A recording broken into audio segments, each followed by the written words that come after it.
Good evening, friends. Hope you all are doing good. Friends, as we are come to the end of the 8th standard NCRT, now only one chapter has been remained after this chapter. Then we'll be moving to the, I think, uh,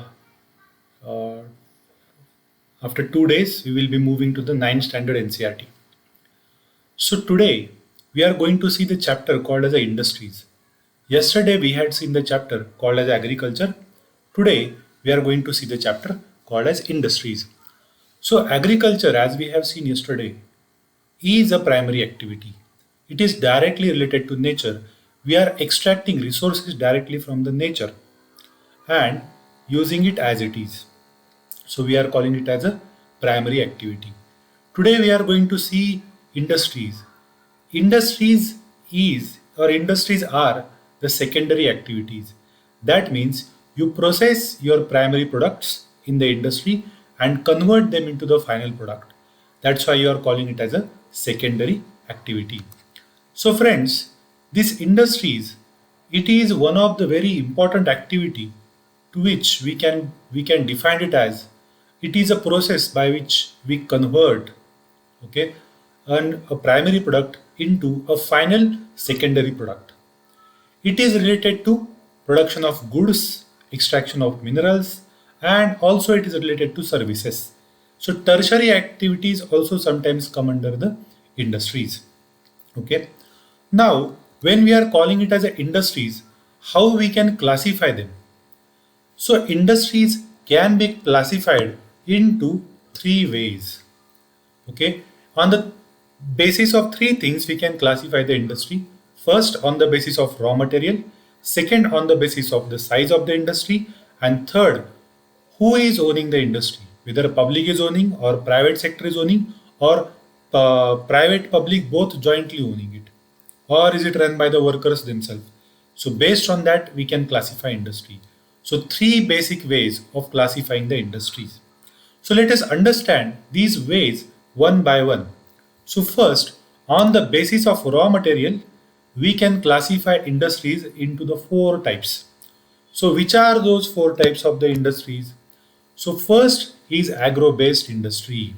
So agro-based industry where agriculture produced is used as a raw material. So input is used is either animal based, like you have a milk, you have a meat, you have a fishes. So input is either plant based or or animal based. So you can see vegetable oil production, ghee production, and let us say final meat products. These are all agro based industries. Second is mineral based industries. So yesterday we had the day before yesterday we had seen the resources. In that we had seen the minerals. So minerals, so iron, gold, platinum, silver. These are the different minerals, metallic and non-metallic minerals. So extraction of iron from the iron ore is a type of mineral based industry. Okay. Third is a marine based industry. So as we know that oceanic products, so people, huge trawlers are there who go inside the ocean to collect the fish or to collect shrimps, to collect prawns, to collect big crabs. So these are called as a marine based industries. So they can manufacture certain, they can also, we can call it as a recreational things like corals, getting it. So these are also marine products, polyps, these are also marine products. So this is called as a marine based industry. And fourth is a forest based industry. So here you are collecting timber, you are collecting honey, you are collecting lac, you are collecting gum, you are collecting tendu leaves, you are collecting mahua flowers. So forest based material is used as a raw material and that is converted into the final product. So pulp is converted, furniture is made, pharmaceutical is made, getting it. So these are called as a forest based industry. So they are utilizing the produce from the forest to convert into the final produce. Okay. Now this is the first way of classifying industry, that is based upon the raw material. Now let us understand based upon the size. So as you know, that size of the industry varies. So, for example, a tea seller outside Dhanvantari Institute is a very small, he has a very small business. He is selling Irani chai from last 100 years. Okay, so he is also has a business. Okay, Paradise Biryani is also a business. Okay, and if you go if you see the leather tanneries around the famous lake in the Hyderabad, Hussain Sagar Lake, that is also industry. And what Dhirubhai Ambani is running or Mukesh Ambani is running in the Gujarat, Reliance Petrochemicals, it is also business. But the size of the business varies. So, Irani Chai owner has a very small business. So, we can call it as a small scale industry. Paradise Biryani, it is little bigger business. We can call it as a medium scale industry. And Mukesh Ambani is a much bigger business. So, we can call it as a large scale industry. So, small scale, medium scale, large scale. In this way, it can be classified. So basic classification, it has a three criterias. So amount of capital that you are investing, how many crores of rupees, how many billions of rupees you are investing, that will first determine the size of the industry. Then number of people. So if you have more than 100 number of people, then what it will be called as one type of industry. You have more than 1,000 people, another type of industry. Less than 20 people, another type of industry. Okay, and volume of production. So how big is the volume, whether it is a small or big. So these are the three factors which will determine this, which are determined to classify the industry into small, medium or large size of industry. So friends, hope you have understood this. Now, third way of classification of industry. So, okay, here you can see the small scale industry. So, silk weaving industry, okay, and food processing industry, and you can see this. They are making the various bags from jutes and basket from the jute. This is a small industry. So, very large amount of capital. Might be she has invested some around 50,000 rupees or like that. So very small industry, getting it. So some food processing industries, like I told you, Irani chai maker. So he's a small industry, getting it. So third way. Now let us move to the third way of classification. So third way of classifying the industry is based upon the ownership. So when we are calling it as ownership, so who is owning the particular industry? Whether one individual is owning it, or larger public, that is government is owning it, or the workers themselves are owning it. So if an individual or two three people or group of individual are owning the industry, we are calling it as a private sector. If government is owning this, we are calling it as a state-owned public sector. If both private and public both are involved in the industry, we will call it as a joint sector, like Maruti Udyog. So joint sector. And for example, Amul, where workers themselves are controlling the industry. So we are calling it as a cooperative sector. So based on this, the mode of ownership, we can classify industries into private, state, joint, and cooperative sector industries. Now, let us understand uh, next type of next important features of the industry. This is very important. This was asked in mains examination, I think in 2019 or 18. Okay, so this question was directly asked in your mains examination. So what are the factors, locational factors responsible? What are the factors responsible for the determining the location of the industry? So this flowchart, which is given in your 8th standard NCERT, directly you can imprint on your paper and get the full marks. Getting it? So these are 8 to 9 factors which are responsible for the location of industry. So first important factor we can see is a communication. Okay. Second important factor, transport. Third, land. Fourth, power. Then raw material. Then labor. Then capital. Then market. Then water. Now let us understand this each factor, how they determine the location of the industry. So communication. So you should have ability to convey your message to the your uh, to your raw material providers, to your employees, to your customers. So this is a communication. This is first of all very important. Without communication, you cannot set up an industry. Transport is most important. You have to transport raw material for the processing, then you have to transport processed product from the factory to the market. So transport is the second important thing. Third is a land. Without land, you cannot have industry. Definitely, you cannot build up your plant. Okay. Fourth is a power. Without power, industry cannot run. So power is required to run the machines. Power is required for employees areas to stay there. Power is required for various purposes. So power is the fourth factor. Then raw material. Based upon raw material is the most important factor. So based upon the raw material, we can classify industry or location of the industry is determined. If raw material is weight losing, for example, raw material like iron ore, 10 tons of iron ore you take out, but only 1 tons of iron is made. So 9 ton is lost. So in this case, you cannot transport this raw material to the long distance. So here, generally, wherever raw material is available, industry will be set up over there. If raw material is not weight losing, so for example, cotton, it is not weight losing. Once it is harvested at the farm, directly you can transport it into the industry where they will use each and every part of the cotton and nothing will be wasted. So it can be set up far away from the place of your raw material. Getting it? So this raw material based industry is also very important. Then labor. Now you have everything, but people are not ready to work in your factory, or there are not even skilled and semi-skilled people to work in the factory. So labor is another important thing. Then capital.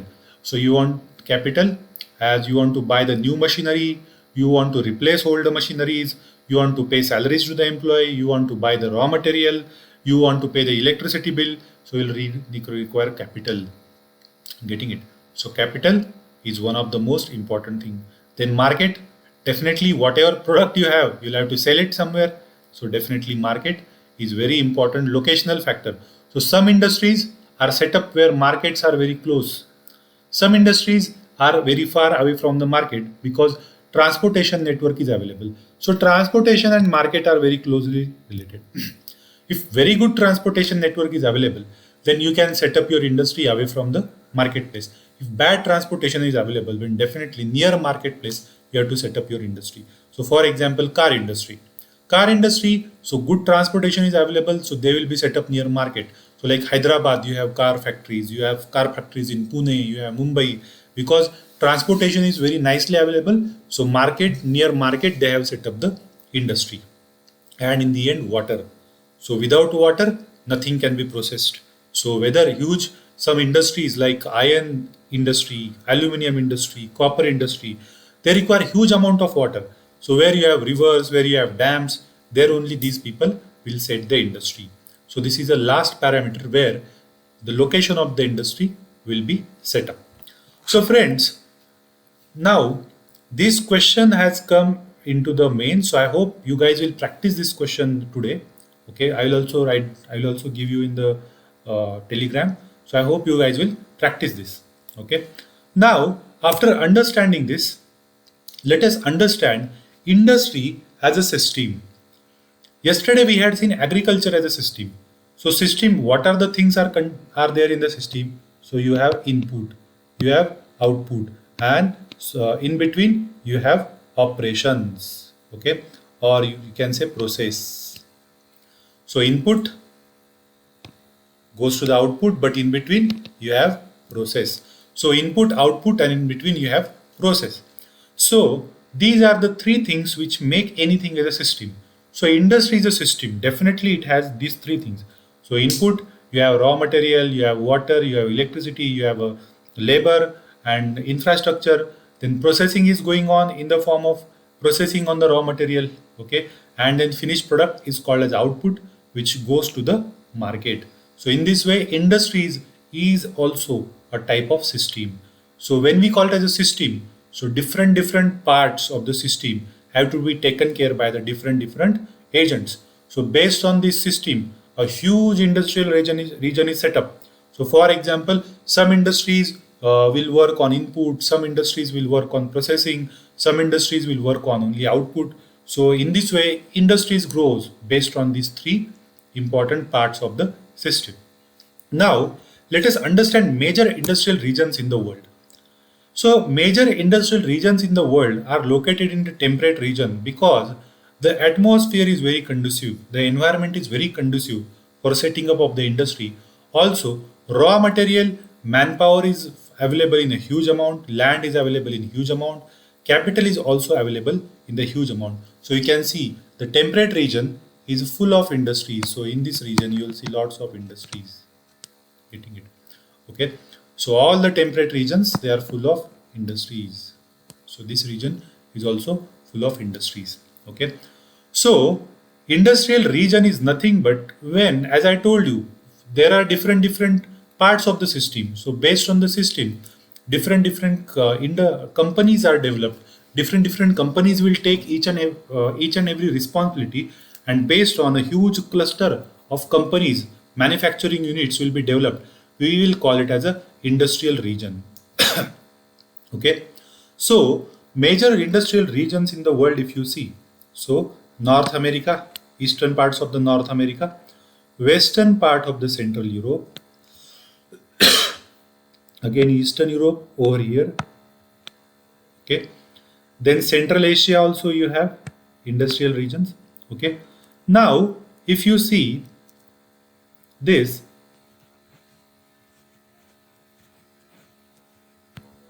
a huge industrial region has been developed, okay, from China to Europe. Okay, so huge industrial connectivity in the form of one belt, one road is being developed between China and the Europe. Okay, so in the Europe, you can see mostly industries are locating near coal fields because energy is the most important factor in setting up of industry. Also, these are also located near seaports. Getting it? Seaports are very close by. Okay, why? Because definitely whatever industrial output you have, that needs to be exported. Some raw material needs to be imported. So that's why seaports are very important where these industries are being developed. Okay, now friends, when we are understanding industrial regions of the world, let us understand industrial regions of India. So industrial regions of the India, we have few regions of the which have huge development of industries. So they have historical factors, they have geographical factors, they have capital oriented factors, they have government impetus factors. So many things are there which have made these industries to develop in the different region. So most ancient or oldest region we can say is Mumbai Pune region. Since the time of Britishers, this was developed. Then again, Kolkata, Hooghly region is also one of the oldest region. Okay. Then recently or after that, some regions are developed like Bangalore. Okay, Bangalore, Tamil Nadu region is also developed. Okay. So here, this Bangalore, Tamil Nadu region. Okay. Then Ahmedabad, Baroda region over here. Sorry, over here, Ahmedabad, Baroda region. Chota Nagpur industrial region. Yes. Here, Chota Nagpur industrial region. Vishakhapatnam, Guntur over here. Vishakhapatnam, Guntur region. Gurugram, Delhi, Meerut over here. And Kollam, Tiruvananthapuram region over here. So these are the different industrial regions. Some regions have very good metallic industry, some regions have a automobile industry, some regions have food processing industry, some region have textile industry. So these are the different industries which are developed in these industrial regions. Now we are making this golden quadrilateral, diamond quadrilateral to connect all these industrial regions with each other. It Sagarmala, Bharatmala, so many projects we have developed to connect these regions with each other. Okay. Now, when we are saying industry, then definitely there is always a risk of disaster. So, industrial disasters, industries are always prone to the disaster. So, for example, which happened in the Bhopal gas tragedy, or recently which happened in the Vishakhapatnam, just 1.5 month back, some gases got leaked and so many people died. Okay, and people in the Vishakhapatnam face this grave trouble. So industrial disasters are one of the important thing because as we know that in most of the industries are located where people are living. So definitely today or tomorrow you are going to face this disaster. So you have nuclear power plants, you have coal power plants which are located in the cities. Okay, so definitely you have to take a risk reduction measure to deal with the industrial disaster. So what are the risk reduction measures? So this is a disaster management chapter, one of the important factors which is given in this chapter. Okay, so you can use this in disaster management. So uh, first thing, that the people in the area should know what types of industries are surrounding them. Second, they should know the hazardous chemicals in the industries, the toxic waste in the industries. They should know all these things. Okay. Then this area should have a fire warning. Then they should have a gas warning. They should have a firefighting, and if some hazardous chemical is leaked, so to fight with these chemicals, they should have the system to this in these areas. Then this industry should have a limited storing capacity of the toxic chemicals. They should not have a huge storing capacity of the toxic chemicals. So if in some gases got leaked, then it will be very difficult for the people to live in this particular area. And if some gases got leaked, for example, like Bhopal. Then in Bhopal, there wasn't any system to disperse the pollutants. So in India, we lack this pollutant dispersal system. Getting it? In foreign countries, they have this pollutant dispersal system, but India, we lack this type of system. So pollution dispersion qualities of the industries should also be improved. So industries, they should have certain filters. They should have early warning systems. They should have a disaster management staff in their own company, as well as government support is also needed to deal with such incidents. Okay, so these 5 points you can use for writing the answer in your exam. You should mug up this point, you should make note of this point in your notes. I'm hoping you guys are making the notes from my ppts which we are seeing every day. Okay, now, friends, when we are saying the industries and we have seen the disaster, let us understand the distribution of major industries all across the world and in case of India. So, when we are calling it as a major industry, so it has a certain definition. So, 3 to 4 industries are there. We are calling it as a major industries. Why we are calling it as a major industries? Because they are providing huge amount of employment. They have huge invested capital. Okay. So, which are those major industries? First, big industries, iron and steel industry. This is a basic industry using which all other industries develop. Second is a textile industry. Everyone wears the cloth, whether it is a poor or rich man. So textile industry is one of the major industry. And third, industry which is an emerging industry.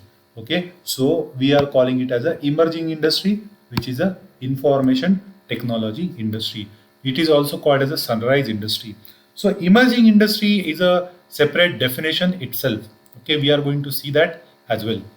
So let us understand about iron and steel industry. It is, as I told you, so it is one of the basic industry. Without this industry, no other industry can be developed. So all the countries, it is major industry. It is also called as a backbone of all the industries. So it is located in all major economies like India, China, Europe, USA, Russia, Japan. Textile industry. Okay, India is a leader in the textile industry. Then you have a Japan, you have a Hong Kong, South Korea, you have Taiwan. Also, you have Bangladesh. Okay, you have Pakistan. So many industries are there. Okay, so many locations are there for the textile industry. Third is a emerging industry. So since it is a emerging, it does not have many centers. So we have heard about Silicon Valley in the California. So it is one of the important sector or important center for the IT industry. And Silicon Valley of India, which is everyone knows, called as a Bengaluru, which is also one of the important hub for the IT industry. Also, you have a Pune, which is also one of the well-developed IT hub. Also, it is a biotechnology hub. So Pune, okay, can be also called as one of the important center. Now, As I told you about emerging industries, let us see in a brief what are these emerging industries. So, in mains question can come, write a short note about emerging industries. So, emerging industries are nothing but a sunrise industries, or they are future industries. So, which are the future industries? So, as we know, petroleum industry, it does not have any future. Okay, so this iron and steel industry, okay, slowly it is being replaced with the fiber, plastic, aluminium. So slowly in future they may lose their importance. Okay, so information technology, one of the biggest future industry. Wellness means yoga, healthcare, gym. Okay, then hospitals, then hospitality. So definitely hotels, malls, tourism centers, recreation centers, hospitality industry, and knowledge industry. So education, coaching is also one of the biggest industry in the world. So different types of coachings and educations are there. So you have IELTS coaching, you have a GATE coaching, you have IIT coaching, you have IIM coaching, you have from first standard to until people die. So they go this and this that type of coaching. Okay, so even after you became an IAS, coaching will you won't be free from the coaching. Okay, somebody will come and coach teach you something. Okay, so this training that training you will keep on undergoing. So knowledge industry is also going to be a future oriented, a very big industry. Okay, so these four industries are called as a emerging industries or sunrise industries. So friends, now we have seen the major industries. Let us understand some examples of these major industries, okay, and some areas where these major industries have been developed, okay, in India as well as abroad. First major industry is iron and steel industry. It is called as a backbone of modern industry. Okay. So iron and steel. So iron is made from the iron ore from the process of smelting. So smelting is a process where this iron ore is heated more than the melting point of the iron, and iron is extracted from the iron ore. Okay. So you are calling it as a smelting. So this iron industry is a feeder industry. Feeder industry means what? It itself does not produce a final product for the consumer, but it feeds the consumer oriented industries. It feeds the industries which are supporting the consumer products like fridge is there, cycles are there, bicycles are there, automobile is there. So it is feeding all these industries. So that is called as a feeder industry. So it has a three phases. Okay, in the first phase, as I told you, losing it is a wet losing industry. So initially this industry was located near the raw material location or where power supply or water supply is available. Getting it? Okay, later it is found that power supply is one of the biggest thing for the iron industry because you have to heat the iron. So without the heat or power you cannot make the iron industry. Later it is found that we can set up this industry near coal fields. So as we know that Tata Steel in the Jamshedpur is set up near a coal field. So coal field, canals, and near railways it has been set up. So near railway points also these industries can be set up because transportation becomes easy. Transportation of coal, transportation of final products becomes very easy. And then after 1950, when all the locations got full, then they realize, okay, we can set up the industries near seaport because there we can import the steel, we can import the coal, and whatever product is there that can be sold or exported instead of selling it to the local markets. So after 1950s, these industries started developing near around the seaport. So in three ways, this iron and steel industry has been emerged. Now, let us understand in India where this iron and steel industry is located. So India has a certain benefits in terms of iron and steel industries. First, we have a huge iron ore availability. We have a huge hematite, very high quality iron ores, which are available in the Karnataka, in the Jharkhand and Bihar region. So raw material is available, cheap labor is available, good transportation is available, as well as we are emerging economy, one of the biggest emerging economy in the world, so market is also available. Getting it? So India, we have all these benefits which are available for iron and steel industry. So what are the locations where this iron and steel industry is set up in India? So Jamshedpur is there, Durgapur is there, Burhanpur is there, Bhilai is there, Raulkela, Bokaro. So with the help of different countries like Russia, UK, USA, we have set up these different iron and steel industries.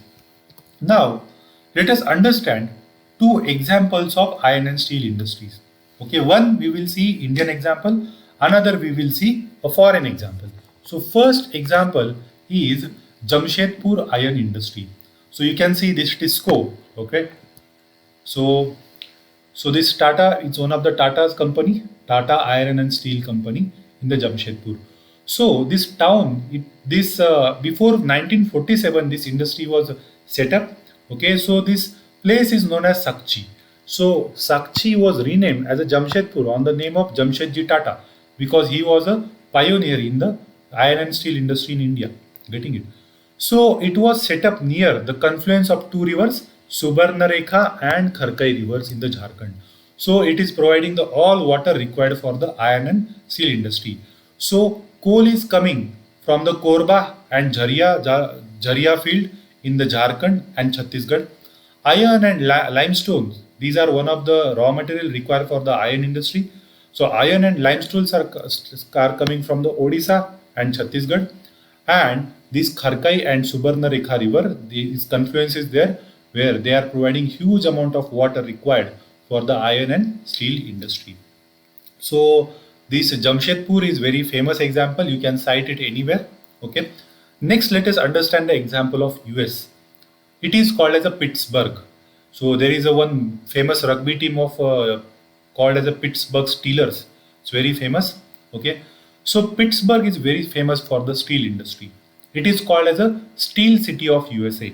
So it has a locational advantage. So you can see the steel industry is located on the river. Okay. So it is taking this iron ore from the Minnesota. So Minnesota, it is taking iron ore. So from Minnesota to Pittsburgh, the distance is 1,500 kilometers. So there are the huge lakes in between. So they do the cheapest transport of iron, coal to the Pittsburgh. Getting it? So train and waterways, they are helping Pittsburgh to get the iron, coal, limestone, and as well as water. Getting it? So these there are rivers like Ohio, Monongahela, and Allegheny. These rivers are doing the water supply. So United States has a huge production of steel because of these components. So friends, these five Great Lakes are playing very good role in development of industries in United States and Canada. What are the names of these five Great Lakes? So you should know the names of these five Great Lakes. So these are Lake Superior, Lake Huron, Lake Ontario, Lake Michigan, and Lake Erie. So out of them, Superior is one of the biggest lakes. Out of these five, we have Superior, which is the biggest lake in the USA. So you can see this first lake, Superior, which is the biggest out of these five lakes. Getting it? So partly these lakes are, so this boundary of Canada and USA is there. So partly this is located in the Canada and partly it is located in the USA. Okay.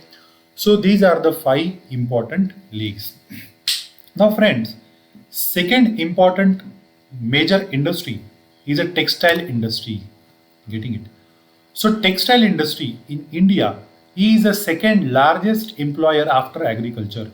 So after agriculture, if you see, so many people are working in the textile industry. So textile industry is one of the major industries in case of India.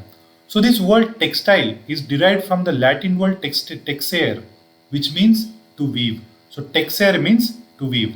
Okay. So as we know that textile is a very ancient business in the India since Harappan times. Indian cotton is very famous and used to be exported.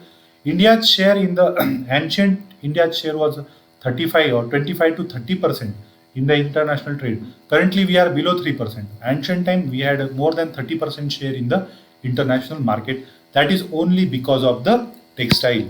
So, textile was one of the important factors in the ancient India's growth.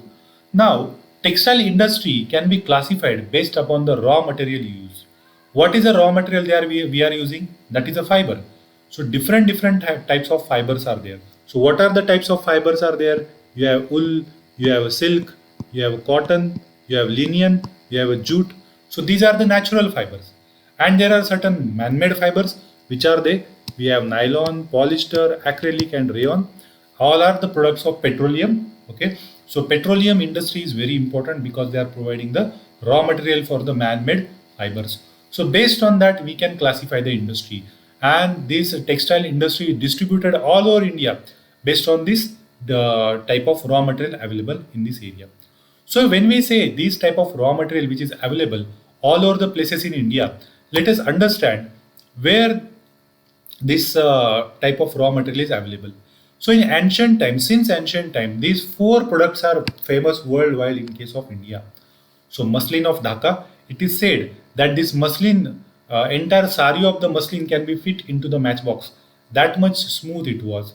Then Chinze of Masulipatnam, okay, and Calios of Calicut, and gold wrought cotton of Burhanpur and Vadodara. So these are the very famous in the world famous in the ancient time, and this is the reason why Britishers came into the India to conquer India because they were attracted towards the Indian textile. So let us understand the factors which are responsible for the formation of the textile industry. So three to four factors are very important. Okay, first is a humid climate. In the humid climate, the thread of the cotton does not break. So that's why humid climate is very much required for the cotton and textile industry. Second is cheap labor. Okay, so without cheap labor, it is very competitive industry. So cheap labor is very much important. Then you need a good transportation system, and nearby markets. People are not there to buy because this is directly people oriented product, so you need a market, huge market. So in ancient time, these industry developed are in Mumbai, in Vadodara, in Ahmedabad, in Kolkata, in Chennai, because humid climate is the most important thing. Later, it is found that humid climate can be artificially created. So these people have started dispersing the industry. So now these industries dispersed all over India, including Lucknow, Kanpur, Chennai, Ludhiana, Puducherry, Panipat, Haryana, Madhya Pradesh. Everywhere it is there, and each and every region have their specificities in terms of the textile. Okay, so Indian textiles are so famous till now as well that one third of our production is exported. So huge product is exported outside, specifically to the Europe. It is exported. Now, when we are saying these textile industry, let us understand some examples of textile industry from India as well as from the world. So in India, biggest example is Ahmedabad. Ahmedabad is also known as Manchester of India. So as Manchester in United uh, Kingdom is very famous, and Manchester became famous because they used to export Indian cotton in the British era from India to Manchester. Getting it? So now we have developed our own Manchester, that is Ahmedabad, and Coimbatore is also known as Manchester of South. Okay, so Ahmedabad is called as a Manchester of India. So this industry, the first industry in the Ahmedabad was developed before pre-independence time. Okay, so this industry has a raw material supply from Gujarat, a good cotton area, grown area, as well as Maharashtra, Karnataka. So this region is sending them huge amount of raw material. It is also close to the ocean, so humid climate is also there. It has very good connectivity through rail and road to the Mumbai, Maharashtra, Delhi, Central India, everywhere, as well as these well connected areas are giving it a huge market availability. So as we know that Mumbai is a huge market, Maharashtra is a huge market, getting it. So in this way, Ahmedabad has been developed as one of the biggest hub. Okay, but certain problems are there now. The mills have become very old. The machineries needs to be replaced. Other centers have come up. Then nearby Jamnagar refinery is there. So artificial fiber is competing with the natural fibers. So many issues are there over here. Next, let us understand the example of Japan. Osaka. one of the textile hub of the Japan. It is called as a Manchester of Japan, like Ahmedabad is called as a Manchester of India. So Japan also these Japan does not have a local cotton growing areas. The entire Osaka industry is dependent upon the import of the cotton, as well as their product is exported all over the world. But the good thing is it has a manpower, it has a humid climate, it has a huge capital available. Getting it? So this Osaka is basically import export based hub. So entire Japan, all the industries in Japan are basically these import export oriented because they don't have much area, they don't have much land in their country where they can grow the raw material or they can extract the raw material. Getting it? This is nothing but a small island country.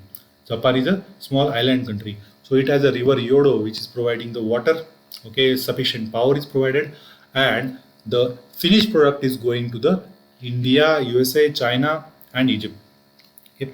So friends, I hope you have understood this chapter. It's very simple chapter, and important questions can be formed in mains as well as prelims. So please go through this chapter very thoroughly. Okay. Now let us understand certain MCQs based on this chapter. Okay. So first MCQ. What is the first MCQ? Okay. Only two MCQs are there. Fort Gloucester is located in. Okay. So we have seen that it is located in the West Bengal. Which of the following is a natural fiber?